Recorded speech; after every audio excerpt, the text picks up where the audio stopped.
Fast food has been a very successful market over the past 50 years or so. A lot of people love it. However, for every successful fast food item, there have been some shocking failures. Everyone makes mistakes, even fast food places. Here they are in all their glory. My name is Danny Burke, and this is the top 10 fast food items that totally failed. Starting off at number 10 now, we have the Burger Melt. This is a burger / toasted sandwich that was first released by fast food place Friendly's. Now I want to hear your reaction to this. The meal, with fries, came in at a whopping 1,500 calories, 97 grams of fat, and 2,090 milligrams of sodium. Public health advocates were shocked, and people ended up campaigning to get it taken off the menu. Still, a lot of people remember it quite fondly and have even called for it to come back. Next up at number 9 now, we have Frings. In 1979, fast food chain Jack in the Box did something very interesting with their fries and their onion rings. They mixed them together in one bag. That's right, they called them Frings. It was supposed to be for the indecisive customer who couldn't decide between fries and onion rings. Now I can see where they were coming from with this one, but it turns out most people do know what they want, either fries or onion rings. Nobody wanted Frings though, and they eventually disappeared off the menu. Next up at number 8 now, we have the Muck DLT. This was McDonald's big solution to a problem that didn't really exist, if I'm honest. The burger was served in a styrofoam container that contained the meat and half the bun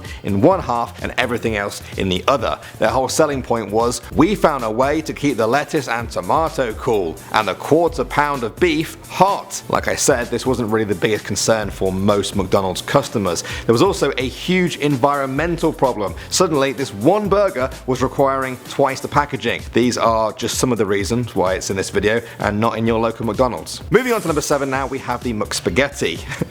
What a name. I don't know what McDonald's were thinking with this one. McDonald's became successful because of their simple, quick, easy American style food that you could eat on the go or just in a hurry. Messy Italian spaghetti just didn't really seem to fit the brand. Apparently it took ages to make too, so people weren't too happy waiting around for it. Coming at number 6 now, we have Satis Fries. In 2013, Burger King released Satis Fries. It was their attempt at making fries healthier. They were described as great tasting crinkle cut, reduced fat, reduced calorie French fries. Sounds pretty harmless, right? Well, yeah, and that was kind of the problem. Generally, people don't eat fries to be healthy. There's plenty of other healthy foods out there to eat if that's what you want. People wanted the original fries with all the normal levels of fat and calories that they had come to love. Satis Fries were dropped from all Burger Kings after only a year, but I still love the name. Next up at number 5 now, we have the Muck Lobster. In 1993, McDonald's launched the Muck Lobster sandwich that contained lobster meat and a special sauce. Now at the time, it seemed to make sense. McDonald's were riding a fishy wave of success after the release of the Filet-O-Fish burger. The problem with lobster was that it was a lot harder to get hold of and get into stores across America. And then when they got it there, many people were put off by the high price tag of $6. These days, it is still available in some East Coast areas of America and Canada. Next up at number 4 now, we have the Taco Bell seafood salad.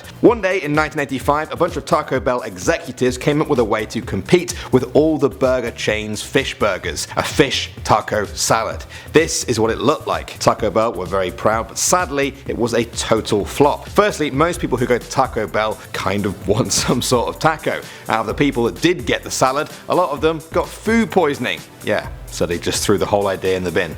Next up at number 3 now, we have the Muck Africa. This pita-based Greek-style lunch item was released by McDonald's in 2002. Look at it. There's nothing really wrong with that, right? It looks absolutely fine. Well, it wasn't the actual contents that made it flop, it was the name and the timing. You see, the year the Muck Africa was released was the year that large parts of southern Africa experienced extreme famines. A lot of people felt that the Muck Africa's name was a little bit insensitive given the current circumstances, and it was pulled from stores. Next up at number 2 now, we have the Muck Pizza. I'm sure a lot of you guys have heard of this one. It's been over 30 years since McDonald's first launched their Muck Pizza. It seemed like a really good idea on paper, but in reality, it just didn't really work. The first problem was that most people went to McDonald's for burgers and fries. There were already plenty of other good pizza places if they wanted pizza. Secondly, the cook time for the pizza was around 11 minutes. Someone who wanted the Muck Pizza would watch 5 other customers come and go before they even got their food. Most McDonald's removed it from their menu, but amazingly, it remained in 2 McDonald's in the US right up until 2017 when the company forced them to stop. And finally, number 1 now, we have the Hula Burger.